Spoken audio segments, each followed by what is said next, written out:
ഇസ്രായേലിന് നേരെയും യമന്റെ ആക്രമണം നടന്നിരിക്കുന്നു എന്ന തരത്തിലുള്ള റിപ്പോർട്ട് ഇപ്പോൾ പുറത്തു വരികയാണ്. എന്നാൽ അത് ഈജിപ്തിന്റെ അതിർത്തിയിൽ മിസൈൽ തകർന്നു വീഴുകയായിരുന്നു എന്നുള്ളതും വെടിവെച്ച് തകർക്കുകയാണ് ചെയ്തത് എന്ന തരത്തിലുള്ള രണ്ട് റിപ്പോർട്ടാണ് ഇപ്പോൾ പ്രചരിക്കുന്നത്. പറയുന്ന കാര്യം ഇതാണ്: സീനാ ഉപദ്വീപിന്റെ ഭാഗത്ത് ഇസ്രായേലിന്റെ പ്രധാനമായിരിക്കുന്ന എയ്ലാത്ത് നഗരത്തിനോട് ചേർന്ന് ഏകദേശം 200 കിലോമീറ്ററിന് ചുറ്റളവിലാണ് യമനിൽ നിന്ന് എന്ന് കരുതുന്ന മിസൈൽ തകർന്നു വീണത്.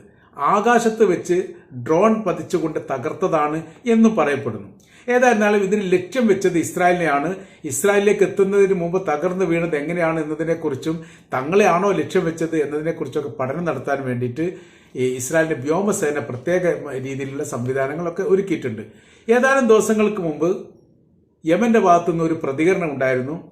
തങ്ങൾ ഇസ്രായേലിന് കൊടുത്തിരിക്കുന്ന മുന്നറിയിപ്പ് സമയം കഴിഞ്ഞിരിക്കുന്നു, 4 ദിവസമാണ് മുന്നറിയിപ്പ് നൽകിയത്. അവർ കരാർ വ്യവസ്ഥ പാലിക്കുന്നില്ലെങ്കിൽ തീർച്ചയായിട്ടും ഇസ്രായേലിനെ ആക്രമിക്കുമെന്ന്.